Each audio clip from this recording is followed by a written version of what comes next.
ala ka ɲuman se o bi kɛ n'ala sɔnna bi se waati min o bi bɛn ni 11h30 nka kunnafoni an bɛ don a kɔnɔ Nouvelle Horizon n dɔgɔnin bɛ awa i k'a dɔn sɔni sigi ale kan awa Siyadu Traoré sɔni k'i sɔni sigi o kan dɔ kuma da dɛ Ousmane Sangare a ko di depuis Sikasso a ko di je te le jure je vais vous envoyer 2 sacs de pommes de terre kana nin fɔ n ɲɛna pommes de terre k'a bɛ pomme de terre bila ka na awɔ k'a tɔgɔ Seku Ousmane Sangare a ko e ka téléphone bɛ min ye ani ne ta bɛ min ye kelen tɛ yan i ta in ka ne ta ye nka ne ta ye ni ɲɛ tɛ Ousmane ka o la dɛ a tɛ nin ye wa Ousmane Sangare c'est Ousmane Sangare depuis Sikasso je te le jure je vous envoie 2 sacs de pommes de terre que Dieu vous bénisse amaba o t'a bannen Ousmane ni fana m'o kan da du i bɛ bɔ Sikasso kɔni ye pommes de terre dugu ye Sikasso pommes de terre dugu a ɲɛna o kuma Ousmane ko ne ko k'a Sangare Baso a fɔra ko pommes de terre bɛ bila ka na d'anw de ma dɛ a ma f'i k'a bila radio la yen dɛ k'i k'a to yen dɛ a kana tunu yen dɛ voilà pommes de terre c'est arrivé ici a banna Noura FM kosɛbɛ Gawusu e kɔni b'a dɔn n'a nana kɔni i bɛ dɔ sɔrɔ o bɛ kɛ pommes de terre nalen ni Boubacar b'o bila yen wa abada a ti bila yen dɛ a bɛ na Kongo Brazza min ye Tijani b'a lamɛnla ye Mohamed Traoré b'a lamɛn Tijani ko ne ko k'a Jawara donc an bɛ taa an bɛ se kunnafoni kun fɔlɔ min ni b'a ta Gafuri Awa Traoré ni y'ale ka fasiri a bɛ sɛbɛn kɔnɔ sɛbɛn min n'an ko a ma ko Nouvelle Horizon donc an bɛ taa awa i k'a dɔn Bamaliba i k'a dɔn k'a fɔ Tchadi ale kɛ mɛ ka wulikajɔ kɛ k'a fari fanjugu k'o jira anw na G5 Sahel ko la Mali gouvernement an fana y'a jira u la k'a fɔ awa i k'a dɔn cɛfarin si o ma ban anw na hali bi awa i k'a dɔn cɛfarin siw caman olu bɛ anw bolo o de siratigɛ la a y'a jira k'a fɔ min ye communiqué lahawtani a kalanna kunu anw ka jabarani sanfɛ min bɛ yen n'a bɛ wele ko ORTM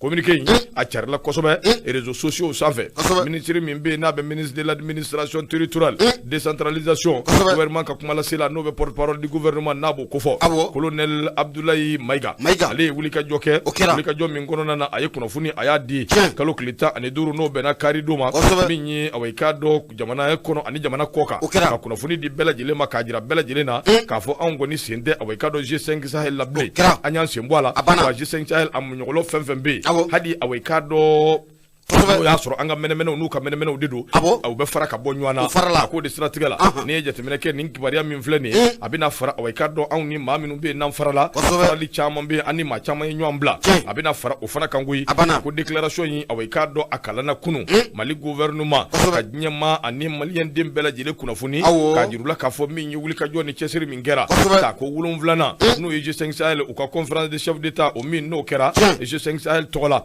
a jirala k'a fɔ ta ko 8nan min n'a kan ka kɛ k'a bɛ kɛ awa i k'a dɔn ni ala ka jɛ ye min ye février kalo tɛmɛnen bi kɛ anw fɛ yan ta ko 7nan in kɛra Njamena de a kɛra février kalo tile 15 ni 7nan banna 8nan min kan ka kɛ o fana bi kɛ février kalo de la san 2022 a bi kɛ anw fɛ yan an ka Maliba in de kɔnɔna na nka n dɔgɔ min ye awa i k'a dɔn o min n'a kan ka kɛ anw fɛ yan o bi kɛ sababu ye G5 Sahel awa i k'a dɔn ɲamaya kun bɛ maa min bolo a bi bɔ olu bolo ni ka di anw ma n'o bɛ ba Maliba n'o b'o kofɔ nka n'i ye jateminɛ kɛ rendez-vous min filɛ nin ye ni awa i k'a dɔn o dira n dɔgɔ a kɛra dabali banko ye sabu min ye awa i k'a dɔn wulikajɔ ni cɛsiri fɛn fɛn kɛra ka bɛn ni nin ko ye k'a daminɛ février kalo f'an bɛ donni minɛ i ko bi kalama don ɲina ka bɛn ni awa i k'a dɔn anw ka hakilinata ye communiqué in ka fɔ la président min bɛ anw kunna n'o bɛ colonel Assimi Goïta n'a b'o kofɔ ale ye wulikajɔ kɛ ka sɛbɛnden ci min ye général ma n'o bɛ général Mohamed Idriss Déby Itno n'ale ye Tchadi ɲɛmaaba ye G5 Sahel yɛrɛ fana ɲɛmaya b'ale de bolo a ye sɛbɛn kɛ ka ɲɛsin o ma o sɛbɛnden in kɔnɔna na colonel Assimi Goïta y'a jira a la k'a fɔ awa i k'a dɔn anw bɛ wulikajɔ ni cɛsiri min nɔfɛ awa i k'a dɔn ani hakilina min bɛ yen n'o bɛ G5 Sahel kɔnɔ ani G5 Sahel yɛrɛ sigira ni bugunatigɛ min ye o bɛɛ lajɛlen faralen ɲɔgɔn kan ani kumakan minnu fɔra ale yɛrɛ ye wulikajɔ ni cɛsiri minnu kɛ k'a jira a la k'a fɔ awa i k'a dɔn olu kɔni sigilen bɛ anw bɛ ka jaabi jɔnjɔn kɔnɔ nka yanni kalo tile 15 cɛ n'o ye mai kalo ye san 2022 n'u ma jaabi jɔnjɔn di anw ma G5 Sahel ko la o kɔrɔ de y'a ye Mali awa i k'a dɔn anw b'an sen bɔ G5 Sahel ko bɛɛ lajɛlen na awa i k'a dɔn k'a t'u bolo n'u b'a kɛ min ye o k'a ko ye sabu anw hakili la k'a fɔ G5 Sahel a dabɔ kun ye farafinna de ye anw hakili la k'a fɔ G5 Sahel a dabɔ kun ye awa i k'a dɔn anw ka ɲɛtaa de ye anw ka lakana o bɛ se ka sabati cogo min nka bɛɛ y'a ye k'a fɔ min ye G5 Sahel jaja a nunjuru bɛ maa wɛrɛ de bolo dugu wɛrɛ wɛrɛ de bolo dugu min yɛrɛ tɛ farafina jango tɛ k'a fɔ ko ka kɛ G5 Sahel la o de siratigɛ la Ablaye Mayiga a y'a jira k'a fɔ min ye Mali ye an bɛ taabolo min kan ko bi awɔ i ka dɔn an gɔni kɛn bɛ awɔ i ka dɔn kabako da ye koyi sabu min ye anw gɛn bɛ awɔ i ka dɔn namugula sogo ye ka anw terike ka anw fereke sabu min ka d'u ye a ko minisiri y'a jira k'a fɔ k'ale bɛ hakililajigin kɛ k'a fɔ bɛɛ lajɛlen ɲɛna min ye awɔ i ka dɔn transition anw gelen tɛ koyi min bɛ ka da anw kan bɛɛ lajɛlen b'a dɔn awɔ i ka dɔn fɛn don fɛn min n'a ni sariya ti bɛɛ n'o tɛ bi n'i ye jateminɛ kɛ gɛlɛ min bɛ anw da la gɛlɛ kelen in bɛ awɔ i ka dɔn maa ninnu da la n'o bɛ Cadi ko fɔ koyi G5 Sahel ɲɛmaya a bɛ Cadi awɔ i ka dɔn o ɲɛma de bolo Cadi dun awɔ i ka dɔn min kɛra yen olu ta yɛrɛ bɛ ɲini ka juguya ni coup d'état ye sabu su de bɔra ka sɔrɔ ka awɔ i ka dɔn ɲɛma ta k'o jagoya pɛnpɛn k'o sigi n'a fɔra ko Cadi awɔ i ka dɔn G5 Sahel ɲɛmaya bɛ olu bolo tour sera anw ma ko anw ka jamana bɛ taabolo min kan coup d'état minnu kɛra ani anw ka jamana taabolo ko kɔni bɛ kɛ sababu ye ka anw bali G5 Sahel a ɲɛmaya ka di anw ma a ti ɲɛ cogo si la anw ka jamana faamaw y'o de jira communiqué kɔnɔ k'a jir'u la k'a fɔ min ye awɔ i ka dɔn taabolo min bɛ yen n'u bɛ k'o fɔ o ti kala kan dɛ sabu min ye awɔ i ka dɔn a ma fɔ G5 sariya sɛbɛn si kɔnɔ k'a fɔ ko min ye awɔ jamana min kɔnɔ ni politiki ko bisi basara yɛlɛma ni jamana ɲɛmaw yɛlɛmana ko ɲɛmaya ti ta ka d'u ma a ma fɔ sariya sɛbɛn si kɔnɔ G5 Sahel awɔ i ka dɔn o ko la G5 Sahel min sigira n dɔgɔ k'a sigira sariya de kɔnɔ a sigira bonya de kɔnɔ gɛrɛn ko tɛ dɔwɛrɛ ko tɛ wa sigi kun ti dɔwɛrɛ ka faso anw yɛrɛ damaw ni ɲɔgɔn cɛ ka se ka lafasali kɛ min bɛ se k'a to yiriwali a bɛ se ka ɲɛ sɔrɔ cogo min dɔgɔ de kama min ye awɔ i ka dɔn sariyaw bɛɛ ka sɔsɔ sira sugu bɛɛ fɛ bɛɛ ɲɛ b'a la min ye G5 Sahel jamana ɲɛmaw bɛɛ b'a dɔn kɔnɔdimi tɛ koyi ɲɛdimi don min ye G5 Sahel bɛ ka taa ni taabolo min ye bi awɔ i ka dɔn fɛɛrɛw de don dugu wɛrɛ ka fɛɛrɛ yalasa ka se ka Mali kɛ dɛnkɛrɛfɛ ye yalasa ka se ka Mali pousser k'a sen bɔ kow la yalasa ka se ka Mali kɛ ɲugutɔfɛn ye yalasa ka se ka Mali kɛ bolokɔnɔni taamasiyɛn n'a ma ɲɛ k'a fɔ o kow bɛɛ bɛ sen na anw so min na an y'a dɔn ko min b'u kɔnɔ an b'a jir'u la k'a fɔ fɛɛrɛ mana kɛ fɛn o fɛn min ye banako t'a la a mana fɛɛrɛ fɛn fɛn tigɛ dimɔgɔba o b'a kalama on s'en comprend Wulibali don on s'en comprend o kumana min y'an ka jamana ɲɛmaw wulila k'a fɔ ko G5 Sahel anw t'a la bilen a banna pewu a sɔrɔsi ko wo a politiki ko wo an tɛrɔ hali n'o y'a sɔrɔ an ka mɛnɛmɛnɛw de bɛnnen don G5 Sahel la u k'u ka mɛnɛmɛnɛw ta an b'an taw ta n'u an ka dimɔgɔw de don u taw b'u bolo an taw b'u bolo an taw b'an bolo hali n'u tɛ fiɲɛ kelen sama bilen hali fiɲɛ kelen a banna kuma ɲɛna hali fiɲɛ kelen an t'a sama bilen o kumana o t'u ka minɛnw cɛ ka bɔ yan joona kɔsɔ a' ye taa dɛ voilà n dɔgɔ G5 Sahel n'i ye jateminɛ kɛ a yɛrɛ sigira sen kan février kalo tile 16 san 2014 a kɛra yɔrɔ min o ye Nouakchott ye n'o bɛ Mauritanie n'o b'o kofɔ G5 Sahel min n'a sigira awɔ i k'a dɔn a yɛrɛ jabala o bɛ Mauritanie a ko de siratigɛ la dugu 5 awɔ i k'a dɔn o de bɛ G5 Sahel kɔnɔ Mali o ye 1 ye Burkina Faso o ye 2 ye Mauritanie o ye 3 ye Niger o ye 4 ye Tchadi o ye 5 ye parce que b'a ma min fara kan o de ye Faransi ye o de b'a kɛ G6 Sahel ye o tuma an bɛ don min na i ko bi nin 5 min filɛ Mali bɔra la a kɛra G4 ye n'u Faransi farala kan u ka G5 b'u yɛrɛ bolo ye parce que b'a ko a ko nin ko min filɛ nin awɔ i k'a dɔn a sigira min kama a y'o bɛɛ ɲɛfɔ i n'a fɔ an y'a ɲɛfɔ fasodenw ye cogo min Awa Traoré a ko n'i y'a jira k'a fɔ Mali anw ka ɲɛmaya min kan ka d'an ma G5 la ani sariya sɔsɔ min bɛ sen na ani G5 nunjuru bɛ maa wɛrɛ bolo cogo min ani G5 ka tabiyaw ye minnu ye o bɛɛ sɔsɔli anw y'an sen bɔ a la Fadili filɛ n dɔgɔ min ye awɔ i k'a dɔn Nouvelle Horizon u ka bidon bɔli i bonya b'a la Barima ka ɲɛmaa ye bonya ye a sɛbɛkɔrɔ diyara n ye info matin ne ba ale sama ka gɛrɛnna n'i y'a bɔ ko 7,139 kosɛbɛ a bɛ bi tɛnɛndonya ma mɛ kalo tile 16 san 2000 ani san 22 ɲɛma a bɛɛ na ta mun ye nkalon ye hali n'a ye san 100 kɛ boli la tiɲɛ sɔgɔmada kelen a b'a gɛn k'a minɛ a tɛgɛ la ten cari info matin o kɔnɔna la Ablaye Ouattara kɛ a kumana a ye ɲininkali to min ni k'a sigi sɔgɔmada in na a ko o kumana mun ye drone ye sa ko mun ye Faransi ale de bɛ drone ka a di Bamanchu ma n'o bɛ jadisu kofɔ wa mun ye Ablaye Ouattara a ye ɲininkali to min ka a sigi sɔgɔmada in na subhanalahi mun ye Ablaye Ouattara a Faransi a y'a jira k'a fɔ ko a bɛ nin kana waatinin bɔ ni hakili b'a la mun ye Nations Unies ale ka sigi mun kɛra septembre kalo tile 25 san 2000 ani san 21 o sigi in kɔnɔna la i bɛ na ye k'a fɔ ko mun ye an ka jamana premier ministre n'o de Dr Choguel Kokala Mayiga ye ale y'a jira k'a fɔ ko Faransi kɔni y'an to pankuru kɔnɔ ni ka a cunna anw ye Ablaye Ouattara a y'a jira k'a fɔ ko o donni fo ka n'a bila bi la ɲɛma i bɛ na ye k'a fɔ ko anw ni Faransi Faransi an ka sɔ kɔni ko a ti ka fi daga kelen o kɔnɔna o la o kɔfɛ mun y'an ka jamana premier ministre n'a bɛ Dr Sokɛli Kokala Mayiga ale kofɔ waati tɛmɛnenw fana la a bɔra ka kunnafoni ɲini ka a jɛnsɛn k'a yira k'a fɔ ko mun ye Kidal siga t'a la ko mun ye Faransi kɛlɛkɛcɛw ko o de bɛ ka jarisu caman k'u dege kɛlɛ yɛrɛ kɛcogo la mun ye Faransi Kidal o kɔnɔna o la Fatigiba ka fɔ la mun ye Dr Sokɛli Kokala Mayiga a bɔra k'o kuma fɔ ka n'a bila bila i bɛ na k'a fɔ ko mun ye Faransi kɔni a ma jaabili kɛ kɔrɔfɔ in na Dr Sokɛli Kokala Mayiga a ko dalilu bɛɛ lajɛlen ko o ba anw bolo an dangalalen don k'a fɔ ko mun ye jarisi caman bɛ yen siga t'a la ko Faransi kɔni ale de b'u k'u dege kɛlɛ kɔni o la Fatigiba ka fɔ la a ko mun ye Faransi gouvernement i bɛ na k'a fɔ k'u fana bɛ ka jalaki jumɛn ta ka anw sɛgɛrɛ Sokɛli Kokala Mayiga ale ka nin kɔrɔfɔ u ma a jaabi dɛ ka jalaki mun fana n'u y'o ta ko anw sɛgɛrɛ o de y'a ye k'a fɔ ko mun ye anw ne groupe Wagner ko an kɛlen bɛ ka an bolo di ɲɔgɔn ma a donni kama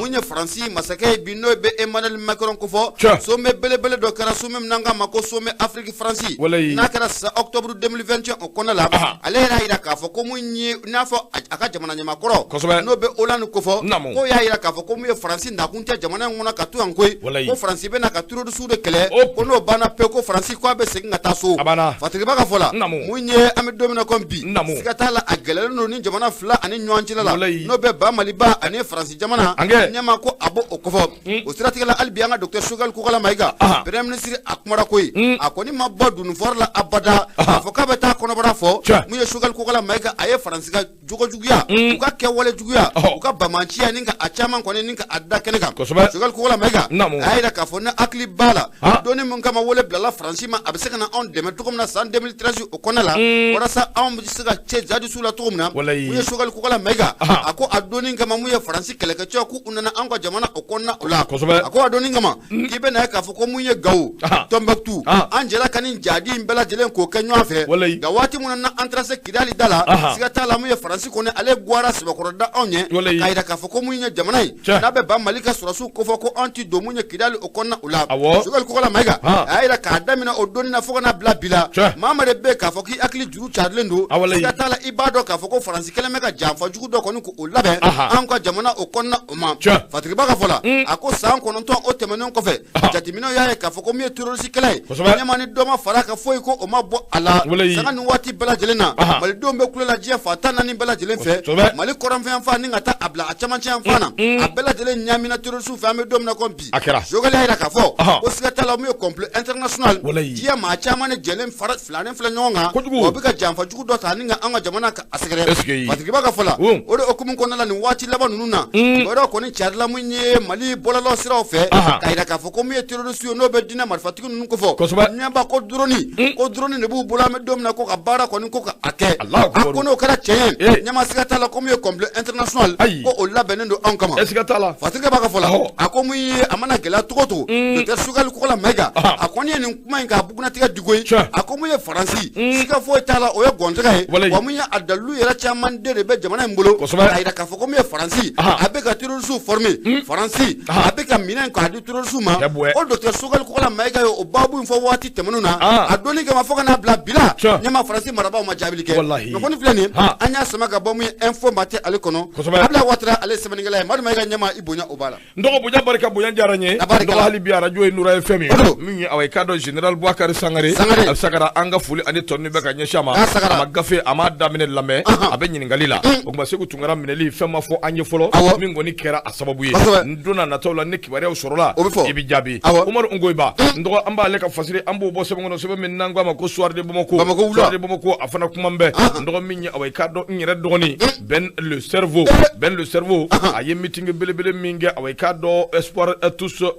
fama o kɛnɛ kan i k'a dɔn k'a fɔ a y'a jira ko Faransi ko ale kɔni bɛ ka wuli ka jɔ de kɛ mandat d'arrêt international k'o da o ka taa da maa minnu kɔ kan o de ye awa i k'a dɔn général de division Umaru Jara colonel Sadio Kamara a n'anw yɛrɛ ka ɲɛmaaba min bɛ yen n'a kɔni bɛ ka kɛ sababu ye ka anw bɔ jɔnya juru la n'o bɛ Asimi Goyita ko fɔ kana kɛ min ye mandat kɔni k'o tanbɛ kosɛbɛ u bɛ k'o ɲini k'o da ninnu contre la a ko n'i ye jateminɛ kɛ i b'a ye k'a fɔ min ye jɛkulu caman ani parti politiques caman olu de kɔni bɔra u bɔra awa i k'a dɔn yɔrɔ la yɔrɔ min n'an k'a ma ko boulevard de l'indépendance u taara yen minɛ k'a fa ko lahara bɔlɔ a k'o de siratigɛ la min ye awa i k'a dɔn jama kɔni bɔra u bɔra kosɛbɛ bɛɛ y'a jira k'a fɔ kɔni bɛ fanga awa i k'a dɔn colonel minnu b'a kɔnɔ olu dɛmɛ min ye awa i k'a dɔn bamaw ni tigɛjigiw ni awa i k'a dɔn juguya kɛbaw maajugu olu awa i k'a dɔn ka sira kan sabu minnu kɛn bɛ ka wuli ka jɔ kɛ ka anw ni CEDEAO communauté internationale anw bɛɛ kari ɲɔgɔn na i k'a dɔn k'a fɔ wuli ka jɔ kɛn bɛ o de sira fɛ a ko Adama Jara bɛɛ ko a ma ko Ben le cerveau n dɔgɔnin don n dɔgɔ awa i k'a dɔn a ye kuma caman fɔ ale bɔra cogo min maa caman ba de bɔra a ko dɔwɛrɛ tɛ koyi ka wuli ka jɔ ni cɛsiriw kɛ min b'a jira k'a fɔ Faransi u bɛ politiki taabolo min na anw ka jamana kɔnɔ min ye ɲangini belebele min bɛ yen n'u kɛn bɛ ka o kɔrɔna don min ye CEDEAO ni UEMOA k'o ta ka da anw kan ka wuli ka jɔ kɛ k'a jir'u la k'a fɔ n'u y'a fɛn o fɛn min kɛ anw b'an ka sɔrɔsiw awa i k'a dɔn an b'u dɛmɛ an b'u kɔ bi an b'u kɔsini a ko de kama maa dɔw bɛ yen olu kɔni wulila nin dama min filɛ nin yalima nin ɲɔgɔn lajɛba min filɛ nin k'a fɔ k'u b'a lagosi ka mɔgɔw décourager mɔgɔw kana se ka bɔ k'a jira k'a fɔ min ye terroriste ye ko ceinture dɔ b'u bolo ceinture min bɛ yen n'a bɛ exploser k'u bɛna o siri u cɛla ni ka don jama la nka i k'a dɔn k'a fɔ ko n'a ta bɛɛ olu kɔni bɛ min fɔ ni Faransi sɔnna ka i k'a dɔn u ka terroriste n'u ka jihadistes k'u labɛn u ka don Mali ka jama kɔnɔ Mali ka jama na ka taa tiɲɛni kɛ i k'a dɔn k'a fɔ ko Faransi ambassade min bɛ yan u ka i k'a dɔn maa minnu n'u bɛ k'u ka chargé d'affaires n'u bɛ k'u ka fɛn misɛnninw kɛ awa olu kɔni na taa yɔrɔ d'u yɛrɛ la yalima awa i k'a dɔn population bɛ na olu to yen wa maa minnu bɛ fɔɔnɔ n'u bɛ ka awa i k'a dɔn nin ko sugu bɛɛ kɛ ka Faransi solona don Ben le cerveau kumana u fɛ nin cogo in na a jira k'a fɔ nin cɛ in a ko awa i k'a dɔn olu kɔni bɛ to faamaw nɔfɛ a mana ci da o da olu bɛ sɔrɔsiw de nɔfɛ u bɛ sɔrɔsiw solona don maa minnu bɛ yen n'u ye Faransi ye Faransi n'a jɛɲɔgɔn jugu u bɛ ka wuli ka jɔ min kɛ ani cɛsiri min kɛ depuis waati tɛmɛnenw na a ko bɔ kɛn bɛ nin bɛɛ lajɛlen kalama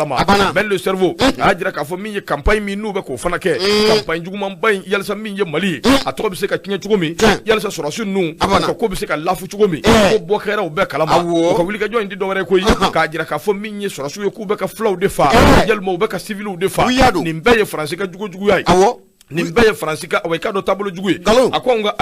armée min don armée nationale de don armée min don professionnel de don wa min ye nin ko ninnu ye anw y'a dɔn k'a dɔn nakari o kumana sa min ye banbacogoya tigilamaw anw bɛ ka wuli ka jɔ min kɛ u nɔfɛ o de tɛ Faransi awa i k'a dɔn a fɛla ko ye o kuma f'a ka fɛɛrɛ ni dabaliw kɛ cogo sugu bɛɛ lajɛlen na ka anw lagosi ka anw tɔgɔ tiɲɛ ka anw ka sɔrɔsiw k'u lanɔgɔ Adama Jara Ben le cerveau a y'a jira k'a fɔ min ye awa i k'a dɔn wuli ka jɔ min bɛ hali bi o fana dogolen tɛ koyi sabu ninnu bɛ taabolo min kan i ko bi u bɛ ka fɛɛrɛ ni dabaliw de kɛ colonel minnu bɛ yen minnu bɛ anw kunna bi ka se ka olu lanɔgɔ ka se ka mandat d'arrêt international ka se k'o ta awa i k'a dɔn ni ka da u kan Faransi bɛ awa i k'a dɔn jugujuguya fɛn fɛn na général min bɛ yen n'o ye Umaru Jara ye colonel Sadio Kamara ani président libérateur n'o bɛ Goïta ko fɔ n yɛrɛ to a ma k'u bɛ wuli ka jɔ ni fɛn o fɛn min na nin cɛ in nɔfɛ ninnu nɔfɛ n dɔgɔ k'a dogolen tɛ koyi min ye nin cɛ in ye n'o ye Ben le cerveau ye a ye ɲɛfɔli kɛ a ko awa i k'a dɔn tɔgɔ tiɲɛ lafuli k'a jira ko anw de bɛ ka awa i k'a dɔn maafajuguw kɛ anw ka jamana in kɔnɔna na ka wuli ka jɔ kɛ Paris ka fɛɛrɛ sugu bɛɛ kɛ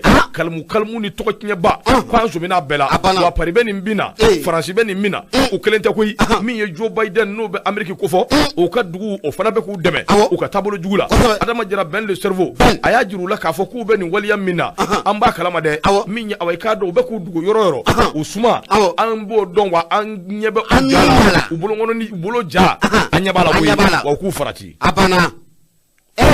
awɔ ko farati k'u farati dɛ u bɛ bila an ɲɛ b'u la koyi ka maaw bagabaga tɛ fu a bɛ ɲɛ wa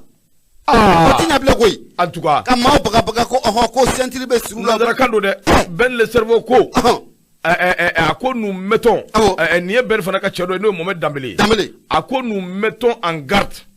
les États-Unis qui doivent tout faire pour éviter la colère battante du peuple de Modibo Keïta.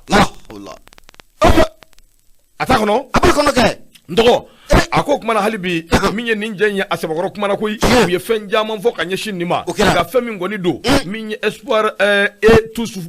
fama o min filɛ nin awa i k'a dɔn ale kɔni nisɔngoyalenba don ka jateminɛ kɛ k'a dɔn k'a fɔ min ye anw ka armée u bɛ taabolo min kɛ i ko bi u wuli ka jɔ n'o cɛsiri maa dɔw de bɛ yen minnu bɛ k'u kɔfɛ min bɛ ka awa i k'a dɔn juguya cɛbilen ta ka ɲɛsin u ma k'u lagosi k'u tɔgɔw tiɲɛ o tuma min ye Ben le cerveau ye kuma in goloman yɔrɔ tɛ dɔwɛrɛ koyi k'a jira dɔrɔn min ye ninnu bɛ ka wuli ka jɔ min kɛ bɛ fɛ ka mandat d'arrêt ko de ɲɛɲini ka ɲɛsin général Umaru Jara colonel Sadio Kamara ani ka dɔn le président libérateur Goïta Umaru Ngoiba a ka fasiri filɛ nin soir de Bamako o ka bidon bɔli bonya b'a la dɔgɔ Umaru Ngoiba ɲɛma foli o bɛ tani ka asɛgɛrɛ nouvelle horizon ne ba ale sama ka gɛrɛna ni ya ale sama ka gɛrɛna ɲɛma ngi mango lakana ngo te dugu la o sentigɛ yi jɔ kan makɔnɔ ye mun ye an bɛ don min na comme bi jene maabaw alimamu ne dugutigilakaw ɲɛma Mahamadu Dabe Kalakari nin waati na mun ye jenekaw fɛ u ye kulekan ni ka asɛbɛkɔrɔbɔ u y'a yira k'a fɔ an bɛ don min na comme bi ni lakana baliya ko a ɲɔɲɔlen don kosɛbɛ an bɛ don min n'a fɔ bi ko jene mara la ko jene yɛrɛ mara kɛlen bɛ jadisiw n'o bɛ diinɛ marifatigiw ninnu kofɔ ɲɛma ko jene mara ko a kɛlen b'u dagayɔrɔ ye Fatigiba ka fɔ la mun ye maajuguba mun bɛ ne malidenjugu don n'an k'a ma ko Amadu Kunfa a dogolen tɛ maa si la k'a fɔ ko nin cɛ kofɔlen n'o bɛ Amadu Kunfa n'o bɛ ale kofɔ jene marayanfan fɛ nin cɛ kofɔlen n'o bɛ Amadu Kunfa ale n'a ka kɛlɛkɛcɛw de kɛlen bɛ ka suna yɛrɛ kɔni k'o tigɛ ka bɔ mun ye jenekaw la an bɛ don min i n'a fɔ ko bi o siratigɛ la k'i bɛ na k'a fɔ ko jene kɛrɛfɛ dugu caman bɛ yen maa caman de kɔni bolila ka bɔ u sigiyɔrɔ la ni kana jene yɛrɛ faaba yɛrɛ kɔnɔ la walasa u bɛ se ka kisi mun ye diinɛ marifatigi ninnu tɔɔrɔ ma cogo min na Fatigiba ka fɔ la kɛlɛkɛjɛkulu mun bɛ n'an k'a ma ko Kati Badi Masina n'a ko fɔra a bɛ Amadu Kunfa a b'ale n'a ka cɛdenw kofɔ ɲɛma ko jene mara la k'i bɛ na k'a fɔ ko dugu caman bɛ u ye kɛlen bɛ ka guwara sɛbɛkɔrɔda duguladenw ɲɛ u tɛ se ka taa sɛnɛ kɔni o kɛ bagan ko o tɛ se ka gɛn ko saga ko o bɛ sara diyagoya ni fin wa mun ye bagan ko o fana ko o bɛ minɛ Fatigiba ka fɔ la a ko k'a bɛ nin kana san 5 kɔni ka a b'o bɔ mun ye jenekaw k'u bɛ nin gɛlɛyaw b'a a kɔnɔna o la nka Fatigiba ka fɔ la a ko nin waati laban ninnu na mun ye jene yɛrɛ a kalifalen don maa minnu ma n'o ye a dugutigilakaw ye a ka diya fo ka n'a fara alimaminakaw kan u ye wele kɔni ka a da u ye fɛɛrɛ dabali k'o sigi sen kan minisiri mun bɛ yen n'o de ye brigade territoriale minisiri ye général de brigade Daoud Aldi Mohamedine ale de ye ministère de la sécurité et de la protection civile u ye makusikɛ ka ɲɛsin a ma u nana u n'a ye ɲɔgɔn ye gɛlɛya mun bɛ n'a bɛ nin waati na jenekaw kan u y'u da don a la k'a kolon na a bu k'o bɔ ɲɔgɔn na k'o ɲɛfɔ minisiri ye n'o bɛ général de brigade Daoud Aldi Mohamedine n'o bɛ ale kofɔ Fatigiba ka fɔ la n'i y'a jateminɛ k'a lajɛ hali dɔgɔkun tɛmɛnen na a yira k'a fɔ ko min ye muso 32 mun ye diinɛ marifatigi ninnu u ye sɛyɛlɛ kɔni k'o kɛ n'olu ye donsow de ye wuli ka jɔ ni k'o bila sen kan o muso ninnu bolo a bɛ se ka bɔ u kan na cogo min na o fana tɛmɛnen kɔfɛ ka bɔ yen hali bi jene mara la i bɛ na k'a fɔ ko dugu min bɛ n'an k'a ma ko jɔnjoli fo ka taa fara mun ye tɛnɛnku kan mun ye diinɛ marifatigi ninnu ye u kɛlen bɛ ka taa mugu pɛrɛnta de don dugu jukɔrɔ fantan 4 bɛɛ lajɛlen fɛ o mugu pɛrɛntata ninnu yɛrɛ ɲɛma a kɛra sababu ye dɔgɔkun tɛmɛnen na ka an ka lakanaba maa 4 ni ko olu ni kɛnɛ k'o karaba o siratigɛ la n'a ma ɲɛ k'a fɔ ko gɛlɛya kɔni ko a bɛ jenekaw fɛ jene marabagaw ye damagosigɛ ka ɲɛsin Mali marabaw ma u sera mun ye général de brigade Daoud Aldi Mohamed u ye kibaruya kɔni ka a da a tulo kan gɛlɛya mun bɛ olu jenekaw kan bi u ye o kɔni k'o da minisiri tulo kan u yɛrɛ ka kɛnɛ in ko a ɲɛ minɛlen mun don jenekaden yɛrɛ bolo n'o de ye maître Babɛr Gano ye maître Babɛr Gano n'i y'a jateminɛ k'a lajɛ ale ye minisiriya kɛ i bɛ k'a ka waati la an ka jamana in kɔnɔna la u ne délégation belebele u ne minisiri ye ɲɔgɔn ye gɛlɛya mun n'o bɛ jeneka nin kan nin waati in na u y'u da don a la k'a ɲɛfɔ minisiri Aldi Mohamedine ale ɲɛna u y'a yira k'a fɔ ko mun ye lakanabaliya o tɛmɛnen kɔfɛ ka bɔ yen mun ye jenekaw ye ko jiko gɛlɛya ko a b'u u la o fana tɛmɛnen kɔfɛ ka bɔ yen mun ye kuranko gɛlɛya ko a b'u u la o bɛɛ lajɛlen tɛmɛnen kɔfɛ ka bɔ yen an bɛ na ye k'a fɔ ko mun ye diinɛ marifatigi ninnu ye u bɛ ka wuli ka jɔ de bila sen kan ko maa kɔni ko o tɛ ka se ka taa sɛnɛ kɛ bilen mun ye jan de dalen bɛ diinɛ marifatigi ninnu fɛ fantan 4 bɛɛ lajɛlen fɛ maa si kana se ka bɔ i ka so kɔnɔ ka taa sɛnɛ kɔni k'o kɛ ka ɲɛsin o baara ninnu kɔni ma mun ye jenekaw u y'a ɲini mun ye minisiri fɛ k'u ka fɛɛrɛ dabali bɛɛ lajɛlen tigɛ sen kan mun ye jene yɛrɛ kɔni lafiya o bɛ se ka na jenekaw fɛ cogo min na bada ko bɛ se ka na jenekaw fɛ cogo min na minisiri n'o bɛ général de brigade n'o o bɛ ale kofɔ n'o ye Daoud Aldi Mohamedine a y'a yira k'a fɔ ko jenekaw filɛ k'u da don baabu min na siga t'a la mun ye lakana olu bɛ o ta bala don n'a nata la ko jenekaw k'u sigi n'a ye k'a fɔ jene mara bɛɛ lajɛlen ko lakana ko o bɛ na ye bɔlen kɔfɛ ka bɔ yen minisiri minnu bɛ yen n'olu ka baara ɲɛsinnen don jiko ni kuranko ma ko fana na fɛɛrɛ dabali sigi sen kan a bɛ se ka taa mun ye jenekaw ka makasi ni ka to o ɲɛfɔ o ɲɛna cogo min na kunnafoni filɛ nin ye an y'a sama ka bɔ nouvelle horizon ale kɔnɔ Mahamani Touré ale sɛbɛnnikɛla ye Mari Mayiga ɲɛma i bonya o b'a la nɔgɔ Mahamani b'i fo k'a fɔ ka waliɲuman dɔn k'a ni cɛsiri hali bi radio ye Nura FM ye nɔgɔ an bi ta min ye awa i k'a dɔn M5 RFP M5 a bɛ bɔlɔ la wa e bɛ kasange feere la dɔn M5 maa wɛrɛ Isa Kawo Jum tɛ yan a taara feere daminɛ yan a ye freedom na mena abe pergal fero buke fenjama e min daga sangue de ne ka sangue de nyini ka nyini ngali ka ba yero do bala bismillah ale de ko emsengere fi ashudu kuma sira la hawla na ere shuma dunga banko ni de tere de ndogo M5 RFP ngunu kuma barka bwane do akono ko sobe min ya away kado jakulu min ba kono no be MK ko fo uluma bla da girindala ko yi uko shogel ko kala mayga ko aka démissioner sogal gam men ko na jamana maratea M5 jamana kotea jamana marali ku yedda na min da shogel ka tana ko yi uko shogel ka démissioner ndogo min ya away kado uka anniversaire flana sam flana nyene jawte min ya espoir malikura o de bi wele ko MK ndogo min ya away kado alere maye min be tutika bawla no be M5 RFP min be atutika bado min bo ko fo akode siratigala nunu nyere de sababu jonjo min be no kera sobuye ibrahim Boubacar Keita ale ko ni aye away kado fanga jigi aka abina pi akera bi kado bela jele nyena akode kama sibiri do mekalo kleta ani nani 2022 coordinateur min bubolo no ye ministre koroye no betalike anga sinima bola doka no ye Chokmoru Sissoko ndoko ko akoni ma away kado akobla dagirin dala koyi aye min vo oti dore shogel ko kala maiga abeka la do minge ana abeka jamana mara chukumi ka kata ka bo primature la kuma bana akoni e jate meneke ibaye ka fo minyi away kado shogel ko kala maiga premier ministre ko akata o ye kuma kay kuma beka min bora away kado ninja inda o bete menengo ka boy gouvernement min besiki ko matani duru mamuga akanga ke gouvernement de mission premier ministre ka duma premier ministre min be na bi mawka kuma lame na bi maw faranywanga na bi jeni away kado mawyi akode strategala comité de pilotage min be na be MK ko fo ko ni dabali bana ro kera munye yaye ka fo ma wera be tukuni minu ngoni be MK ko kuma na min ngoni be away kado ko luka managwa akode strategala Chokmoru Sissoko ya jira bela jele na ka fo MK asigira chuko mina o kera mekalo clétance en 2020 akera away kado assemblée générale do keneka min ngera manyambugu communiste du district de Bongoko ale reka fola Assemblée générale ingeneka minye bureau do de sigira bureau minye bureau de pilotage ata ani wolonvla debe away kado o bureau ngono akokuma na nimbe temene ngo kaboy minye buba Traoré na manye ka fo aleye away kado ku yake président par intérimaire comité stratégique tokola chargé de mission do sobel kerefe ako chemogo maiga minye away kado halika tase Aliou Sangarema minye bidie ni katase aramosuma ni minvle ni away kado bora yoro mata shido minye kader maiga conseiller spécial do fokata se awa shogel ka conseil do ikasa maigama ministre do gouvernement gono bi ani shogel ko wala maiga ni shit se ka AMK bali aka wulika jola ni shit se ka AMK bali aka chesiri mimbe awa kado jamana joli mimbo kofo chesiri mimbe awa kado transition debeli mimbo kofo ako lubu continuer ko se ko nu dongoke mimbe se ka to yelma bi se ka do ko la chugomi tigi sirafe soro sirafe hadama dia sirafe se ko ani dongo o sirafe ku na wulika josugo beke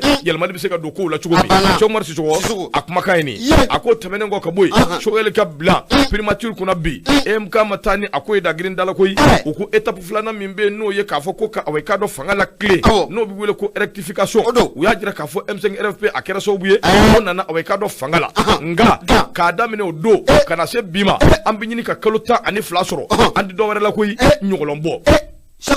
Chokmoru Koti minye kuma chamamba marambo drone la ako minye permis so ko kala maiga anya ba le de la baka one man show la ako ne jate mineke akani ngonu nungo ne ko ya beka minu ndabo ako nga wo yesho ne sigi minga ko sobe o de ka jira ka fo shogel ko ni be tableau minga ko bi jongo ala atise minye away ka do shogel ay haklina min sigi do bere takui ko ka maw clan ka maw bonwana ka se ka do fega ya M5 RFP ko flengolonchi ka MK ka dagolonchi classe politique ko lu fara ka demisonu fara ay ka do minye Sissoko no ye Chokmoru ay ni befo la Chokmoru Sissoko MK awo ako ne jate meneke ni mbe temene ngo ka boy ako away ka do shogel atese ka tese de shogel de sera peu kutubu ala bana ka fo transition ka continuer ni premier ministre e ka gelende Chokmoru Sissoko ne ma fo de Chokmoru de afo awo la hawla nyama agalera de ako kuma na minya away kado PM no premier ministre ko abisonga takui wa ka bitade ka kangata il va malheureusement laisser le pays abena jamana to tablo doka a taabolo min tɛ maa si fɛla ko ye sabu min a ka dɔn jamana kɛra jamana min ye ɲugutɔ jamana k'a mabɔ jamana tɔw la jamana tilannen don min a ka dɔn a maa minnu bɛna ka n'a nɔrɔ bila a k'i ka dɔn baara b'olu bolo dɛ ale kɔni ka fɔ la min ye filanan min kɛra ka jamana ka fanga la tile a ko sabanan de kan ka na sa sabanan min bɛna o kan ka kɛ cogo min premier ministre Choguel bi taa o ti kɛ fiyewu maa 15 maa 20 bi ɲini olu bɛ se ka jamana la don cogo min maa minnu bɛ na o la premier ministre min bɛ taa o kunna o ka kɛ premier ministre min bɛ maaw fara ɲɔgɔn kan min bɛ maaw don da kelen fɛ k'u bɔ da kelen fɛ min bɛ maaw bonya min bɛ maaw ka kumakan o lase a secogo ɲuman a ko kuma na EMK ni ala sɔnna ma olu kɔni bɛ o de nɔfɛ min bɛ se k'a to jamana a ka dɔn a bɛ se ka basigi a ko a ka dɔn PM min ye baarakɛla ye MPM travailleur min bɛ maaw lamɛn min bɛ se ka maaw fara ɲɔgɔn kan a ko olu kun hakilina de ye nin ye kalo 2 yani u ka na primature la olu kun hakilina de ye nin ye bi a ko kɛra an bolo ni nguya dɔ ye dɛ Sogomar Sisoko o ban bi doni mena ko bi M5 RFP en dɔgɔ wasabi wa nabi dawula o songala mayi e kɛra ki dambele ni y'a ka fasiri indicateur de renouveau u ka bido bɔli bonya bala Punya jarani kosɛbɛ a jarani abana kosɛbɛ o kumana hali bi ka foli manaw ɲɛna radio ye Nura FM bi kɔnɔntɔn ani naani komi murumuru 5 u kulo b'o de la min ye awai ka dɔn ni ala sɔnna ma min ye radio Nura FM ka wuli ka jɔ kɛ ka anw sɔrɔ bɔlɔlɔ bɛɛ sanfɛ anw fana seko n'an dɔnko ye min ka se ka jamana dɛmɛ o bɛ kɛ Gawusu Keita ka sɔn de fɛri ni baara Boubacar Traoré an ka taa ɲɛma an bɛ taa a bɛna taa n'i ye maa 2 kɛlɛtɔ ye dɔrɔmɛ 10 nɔfɛ ni ma i bɛ na ye k'a fɔ ko dɔ mago bɛ 6 o la siga t'a la le rayon ne bɛ n bolo don n bɛ bɔ ni rayon ye maa mun kumalen don a kɔnɔ o de KTZ walayi a kumada dɛ a ko ka ɲɛsin mun ye jamana gouvernement olu ni INTM gɛlɛya mun n'u u bɛ u ni ɲɔgɔn cɛla o la bi o siratigɛ la mun ye KTZ a ye ɲininkali to min ko o sigi a ko mun ye an ka jamana faama n'o bɛ Asimi Goyita n'o bɛ ale kofɔ k'o kuma na ko a y'i bolo bɔ Choguel kan na wa a fana y'i cunu Choguel ye wa a ye ɲininkali to min ka asigi Choguel n b'a f'i ye kɔrɔbɔrɔkɛ yɛrɛ kɔni Choguel b'i laban tɔ tɛ kɔrɔbɔrɔkɛ la non tiɲɛ yɛrɛ la o de y'a to fo ka Choguel ka bazɛnw bonya ma Fatirikɛ b'a ka fɔ la Asimi fana y'i cunna ye a ye ɲininkali to min sigi dɛ a ye bisimila ɲininkali to min don a jaabi b'a yɛrɛ kosɛbɛ an ka taa Fatirikɛ b'a ka fɔ la a ko k'a bɛ nin kana waatinin bɔ i bɛ na ye k'a fɔ ko mun ye an ka gouvernement n'o ɲɛmaaba bɛ Choguel ko k'ala Mayiga bolo a siga t'a la mun ye INTM maaw n'o bɛ Union nationale de travailleurs du Mali n'o b'a ale kofɔ ɲɛma a n'o olu ka sɔn ko a ti ka fili daga kelen o kɔnɔna o la o syndicat jɛkuluba mun n'a bɛ baarakɛlaw ka syndicat jɛkuluba in n'a b'o kofɔ a yɛrɛ ɲɛ minɛlen don maa mun bolo o de ye Yakuba Katile o ye o siratigɛ la i bɛ na ye k'a fɔ ko nin waati laban ninnu na mun ye INTM ye a kɔni bɔra ka dama kasili kɛ a yira k'a fɔ ko mun ye accord mun o tɛmɛna jamana gouvernement ni olu ni ɲɔgɔn cɛla la ni accord in na a bilala sen kan février kalo tile 5 san 2000 ani san 21 n'o y'a sɔrɔ Choguel ko k'ala Mayiga yɛrɛ mana primature la ko Choguel ka gouvernement ka fɛɛrɛ ni dabali bɛ sigi sen kan o hakɛ nin k'u bɛ se ka a lawaleya cogo min na Fatirikɛ b'a ka fɔ la a ko mun ye jateminɛlikɛla caman maa minnu bɛ politique dɔn fo ka a dɔnna kari u y'a jateminɛ k'a lajɛ ko nin kɛlɛ mun na a wulilen filɛ an bɛ don min na ko bi mun ye jamana gouvernement ani INTM ko u ni ɲɔgɔn cɛ e ko siga t'a la ko mun ye premier ministre ko o ɲinitɔla de don koyi ko fɛɛrɛ ni dabali de bɛ ka sigi u fɛ sen fɛ Choguel ko ale bɛ se ka taa cogo min na o siratigɛ de la ko ɲininkali de bɛ sigi mun ye jamana faama yɛrɛ n'o bɛ Asimi Goyita n'o bɛ ale kofɔ colonel Asimi Goyita i to a ma o ta ale wa k'o kuma na ko a yɛrɛ ye fɛɛrɛ kɛ k'i cuni Choguel ko k'ala Mayiga o ye wa Fatirikɛ b'a ka fɔ la a ko sabu kɛ n'i ye ko in jateminɛ k'a lajɛ INTM yɛrɛ u ye bataki laban mun cini ka taa di docteur Choguel ko k'ala Mayiga ma u kɔni b'u ka laɲini ninnu caman ni ka makasi kɛ ka ɲɛsin a ma o siratigɛ de la ko jamana faama yɛrɛ n'o bɛ Asimi Goyita n'o bɛ ale kofɔ o kuma na a yɛrɛ de kɛlen bɛ ka nin baara in ni ka a bila sen kan baara mun n'a bɛ kɛ sababu ye a bɛ se k'i bolo bɔ Choguel ko k'ala Mayiga ale kan na wa o sabu kɛ mun ye Choguel ko k'ala Mayiga ye a kɛlen bɛ bi n'a fɔ ko mun ye maa fankelen ma a kɛlen bɛ bi mun ye maa caman yɛrɛ fana bɛ olu tun bɛ ka fanga in ka a dɛmɛ olu bɛ ka fanga in dɛmɛ nka u caman bɛ ka guwara k'o sɛbɛkɔrɔ da mun ye Choguel ko k'ala Mayiga ko ale ɲɛ Fatirikɛ b'a ka fɔ la a ko ni ye INTM maa ninnu ɲɛma u ka laɲini ninnu jateminɛ k'a lajɛ laɲini ko siga t'a la ko u na a ka kan wa laɲini ninnu ko a ma kɛ bi koyi nka fɛn mun n'o bɛ maanifin kɔni kamana gan u bɛ ka laɲini mun kɛ nin waati in na wa ka tila ka u ban ma ko waati kɛrɛnkɛrɛn de ka fɔ olu ɲɛna gouvernement fɛ ɲɛma ko de ye fɛn ye fɛn mun n'a bɛ maanifin yɛrɛ kɔni k'i kamana gan o ye fɛn ye mun fɛn mun na a bɛ maanifin k'i kamana gan INTM ka ko la o sabuke jamana amarko o de ba an domna ko bi o yentem ngani layini ko ken watina kanya shimu ye sugal ko la mega ka gouvernement ma nyama ko sigata la ko fenchama ni do koy ko sugal ko la mega nyama ko ubiga alere de ko nyini parce que baka fola akoy be na ka foko ali yentem maw nyama we bataki mu blaka ta di sugal ko la mega ma o bataki ko na la ube ma fenchama fo kanya sugal ma bataki lawana ku ba foko luga deme ko obe kanya shimu ye jamana fama ma no ba ashim ko ta no ba ale ko fo parce que baka fola ako yentem mi daga bataki laba mu be nyama no e mwani funku kama na ga sugal tente menon ko fe ye bataki do ci kata di ministre no be no ka baranya suno no bara ko nyona bolima ka yini o fe ko ka feren dabali befe ka wati fo lu nyana benga mun ni olu ne jamana gouvernement bena aka février kalo le duru sam bafla an sam mugo an kele wa doni kama moktor won ale de me gouvernement na ko benga ku ka latime jona ku ka wati fo lina wati munanu benga nu ko abitimen fatrika wa ka fola an woni me domina ko na fo bi nunu ma fla ka kele nyama sigata la ko ako be gelade ga asim kota ala kon dadele no fola akoni ko atika kuma akoina gani ko jatemna ka laje munya anga jamana here afanga blo futa ni nyonchila la nyama sigata la gela belebele o de bu uira de man nyonchila la namanya ka foko gela na no uira de man nyonchila la anga sigina ka foko kololo tanguge kwa kololo tante wa kan sigina ka foko dona na tawla ko kololo belebele ko bisika yala na foni flani anya samaka bo rayon konnala ka tezer ale sebani ngala madu mega nyama ibunya obana bunya jara nyendoko halibi alaka ni sababe alaka hera uchaya hamina ko alaka benoya ndo halibi ambita minya awekado lasina shaka kone anga fuli beka nyeshama maliker amba foka walinyumando sanga ani wati ilidi ko kwa ni bara okumana halibi kuno funa ambita nai ndo minya awekado ambeta awasedeawo aleni mali ambita kuma uninywanje ezamimbe nabe awekado kono wari nyama ba ko alasani darmani watara ni be kwa mako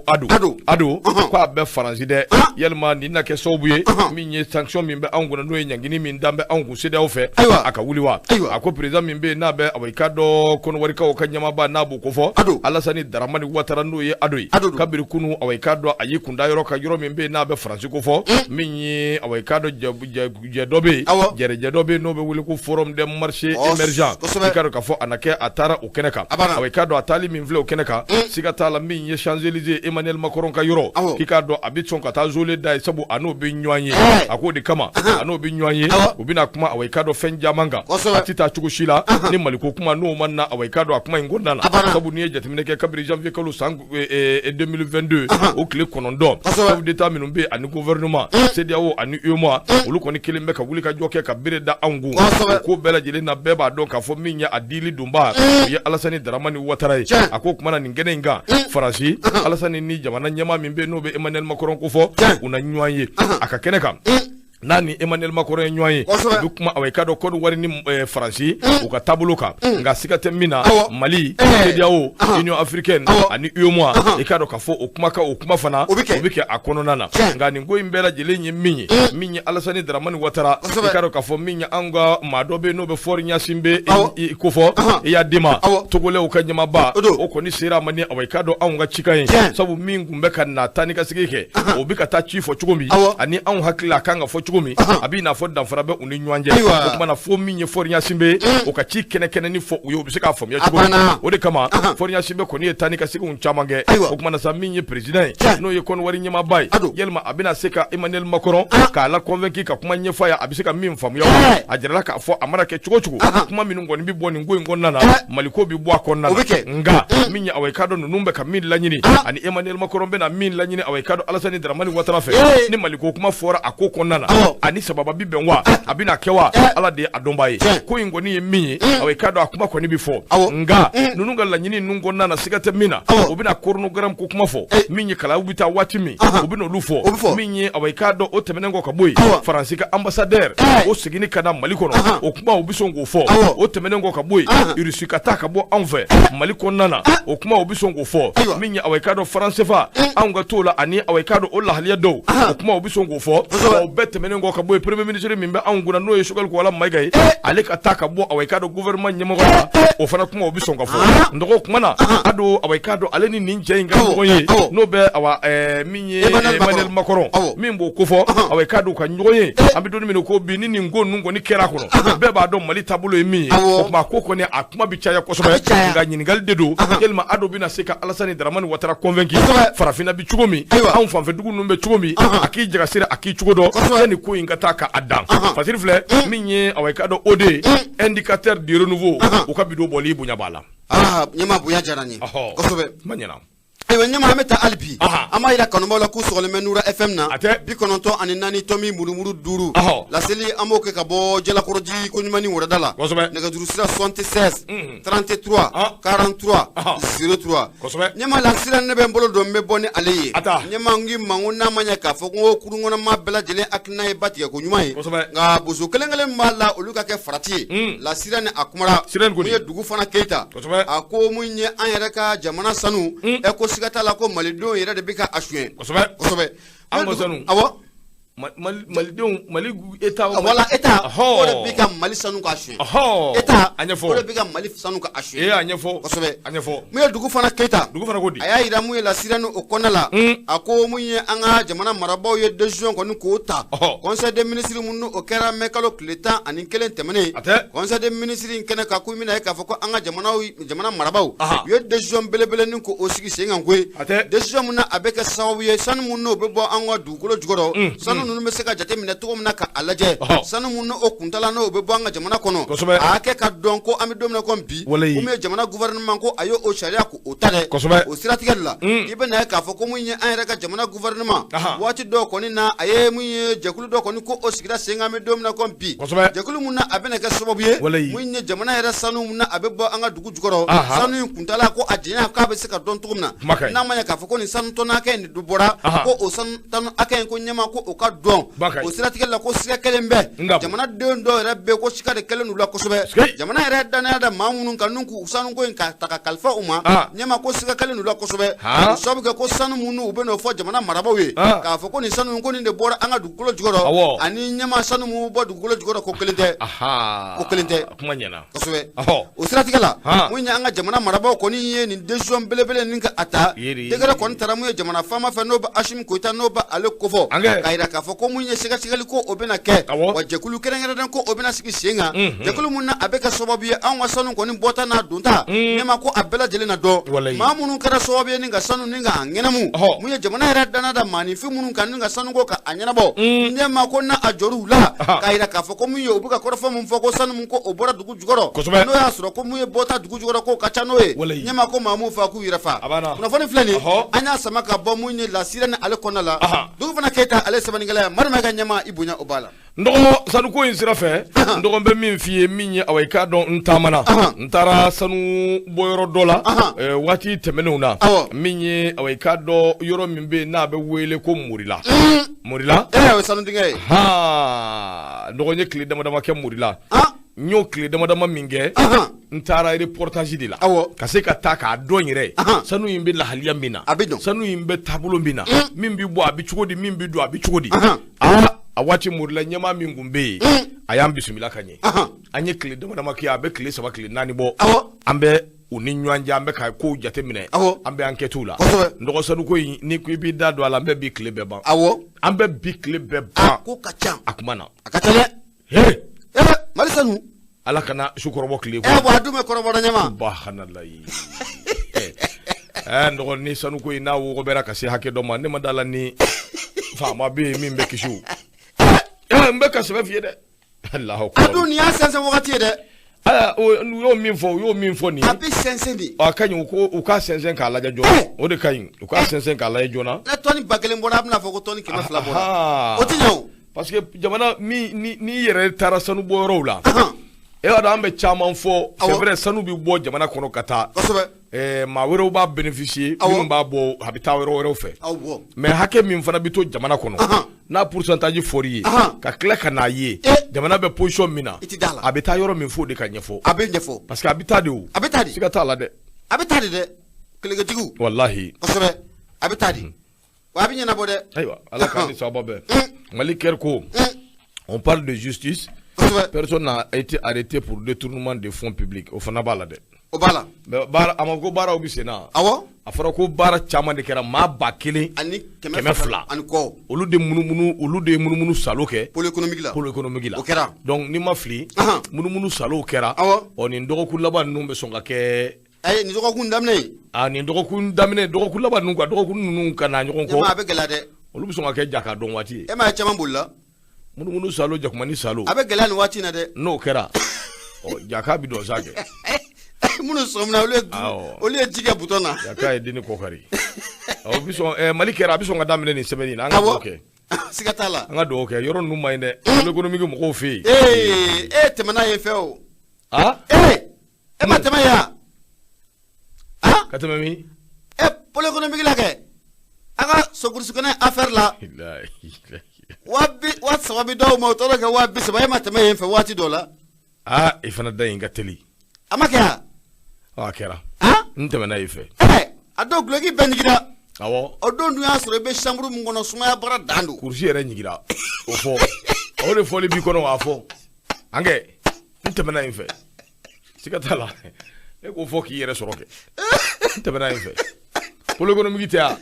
nteme na ife kera de akara mu ya o kumna tabri dala koy wa soro be bengana di o mbe radio bengana gafe ba tani flala telephone be shuru shar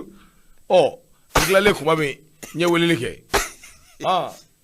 ko pelo ekonomi ko metri karsa ango yoro jme ko pelo ekonomi gi igata ango subhanallah nyato ngulu jima ngo akaradi ko mi semba ga dongo ko kita sura ya ubi ko akadi chukudi ngo ango ay kono mi ay makoro mi nay ado jigina ka bobbe ngana sena mba do kuma mi ngombe sena ya soro nsira o mi subor dala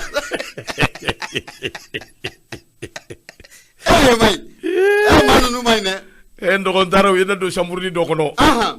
ko datu gundala ko ngansi ya kubina akle be ba munu salula ni ala je suma be kam film be ko woshi o ka climatiser aka jugu nel senchi abe suma ya babu ko kabako o bela be washi me bi woshi ge ani ma fenge jango te ko dambi kuna da au mbita ne kumbita kursi gane na gausu mbita animation na nyoto so nu to yere boro ngono saw wati kungadi sa ambe so buli nyoto be atete junior be na nyu na chama so kacha angumbo commanderu ke no commanderu bana sa bara bi ban wati do bi wa fla dama o bi wa saba dama dimanche ni jara mbo blangu itato be kile ko alimentation ko ni bi famise nu sa ni sonjali ki e dosoro ja o 15,000 francs min bidi de utara 0 kele de faruka ko ke 150,000 wali yamma de ko bi diaw mo zero mai de ko metri mango ne wele ko be flewa gi kun tan nyini gangi jabi dro mo sey kan la jaba ko din de dro ko yi zero mai de we adda tugu ka adda tugu ko tire ko ne ngo yoro jume ngo billahi zero ko ne pa ko ne ba de wa saba de bidiam e dungo do ni ngumbe wa bisa wa soro dimanche gawu mbe bara were ke bli abada ngunti yelma kursi gene kono e gume yele mai so metri ba fok mami ko abana ko ta fo fina bifli ne bora podo ko mi gi dafe ka droiti laje ka gushi laje ki kasraka no nga cha do ka ba ko du ntebe na nga sula du ngondan ko jugo ay betena ko fujama ko ka kera churi ngoyi sigi ya ka kera churi bora wo mi de kunda do donc lube munu salo de bikesa ala sonama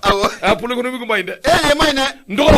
affaire min be ni abikado abe vocal ko fo min kono nana Umar Mariko ikado ka fo ko a tobe ala ako ni ala sonama shini tarata do kado kleta ani wolumla jabi awikado obi boka be ako ni ejete mineke e bay ka fo min ye délibéré affaire min be na be enregistrement sonore do ko fo no yokuma kay na bi taleke Umar Mariko ani ma fla bonyongo ina fo buba fane ani kado Mamadou Camara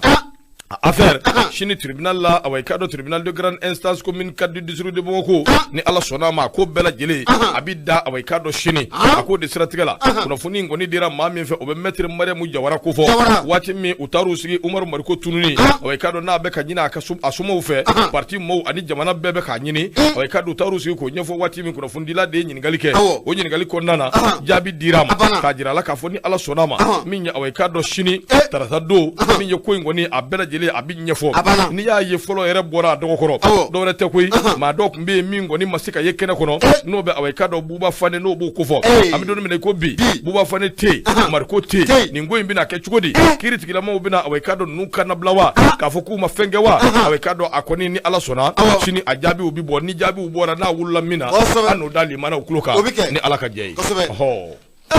awɔ Ala ka ɲɛ ka d'a ma amina yarabi o tɛ o don waati taara wa a kɔni a sɛbɛkɔrɔ taara an dɔ kɛra ko in dɔgɔ dira koyi ɲɛmaa ni CDP CDP ko mun e k'a kalan ta Isɛlɛ ta e y'an ka ko ye o nin kɔni ye CDP Seydou Kulubali tɛ wa Seydou Kulubali e b'a dɔn wa CDP kɛ mun filɛ nin ye o don an natɔ ka bɔ dugu kɔnɔ an y'an jɔ yɔrɔ min na ka taji ta a kana fɔ k'an y'an jɔ yɔrɔ min ka taji ta dɛ an bɛ moto kan an ye taji san a y'a bɛɛ k'a kɔnɔ k'a fa kuma min an ko an bɛ wari di ko ayi ko a ka ɲi CDP to yan Seydou ko n den don Kulubali don ko lundi o lundi ko a bɛ litiri 2 di e ni ne ma taji o t'a bannen yan litiri 2 ne bɛ na n'a ye an b'a kɛ ni litiri 2 nin kalo in na ni ne y'a ta kalo wɛrɛ e bɛ tile 15 kɛ e bɛ k'a ta an t'a daminɛ ne la Gawusu ye e bɛ n ka foli fɔ CDP ko a diyara an ye Maliki Sisɔkɔ an b'a fɔ a bɛ koro nin waati in na min awɔ i ka dɔn journaliste Maliki an ka foli ba ye CDP Seydou Kulubali ko a ni cɛsiri ka sɔrɔ an ma ɲɔgɔn dɔn tigɛ a kɔni y'a ɲɛ a y'a kɛ n'a ko a b'a kɛ a ti balan na chaque lundi 2 litres o ɲɛna a diyara an ye n dɔgɔ Musa Sisɔkɔ Banaba Jelike a b'an lamɛn waati bɛɛ lajɛlen i bɛ Musa ɲininka ko ne ko n famana n kɔrɔkɛ ma kosɛbɛ min ye Banamakaw ka belebele n famana ma k'a kan ka foli fɔ a ye n'i ye Banamakaw ka belebele ko fɔ a bɛ taa munumunu fan bɛɛ fɛ ale ka belebele ti dɔwɛrɛ o ye n fa de ye n fa Sɛnbara dun ye ne kɔrɔkɛ de ye n fa ye n kɔrɔkɛ ye Zu ye n teri ye modèle ye n kɔrɔkɛ ye nka ne yɛrɛ ka belebele ye min ye Banamba o de ye Zili ye a fa ye ko Zili Sɛnbara k'a kan ka foli fɔ Zili ye ko ne ko Zili ma ko an famana a fɔ Zili ye k'an famana ko n ka foli ba ye n dɔgɔ min ye commissariat min bɛ yen n'a bɛ 12e arrondissement ko fɔ contrôle adjoint o de ye OPJ ye awɔ Modibo Jara Modibo o ko a k'ale ma nɔgɔn dɛ belebele don dɛ Modibo ye sakado de ye Modibo y'a daminɛ duguma de ka ŋunuma fo ka n'a kɛ compole foyi t'a la a tɛ min dɔn biya ale de ye 12e arrondissement compole adjoint an ka foli ba ye an bɛ compole fana fo ko a ni cɛsiri o tuma ka foli lase 6e mɔgɔw ma k'u fana ni baara k'u ni cɛsiri o tɛ nin jɛ in fana ka piano fo fɔli ko in ye kabako ye dɛ a jo don n'a sera la ɲɛma o ka kusa an yɛrɛ ma yan o fana ye an fana an bɛ aransari bɔ yen sa ka na n'ale ye waati taara kosɛbɛ ɲɛma nin waati na Bayaku Jalo mɔra an b'a fana fo nin waati na Surakabuguni kɔnɔ la kosɛbɛ Mamadu kun sɔgɔlen na Mali kɔnɔ fo ka taa bila Mali kɔkan la n'o ye Samu Kulubali n'an bɛɛ k'a ma ko Alakile général an bɛ foli ta ni ka a sɛgɛrɛ k'a fɔ a fana ɲɛna ko a Kulubali kosɛbɛ ne ko monsieur le maire bɛ yan Jabate ne laban bɛ taa Jabate fɛ yen an ka Jabate fo awɔ Jabate monsieur le maire ka Jabate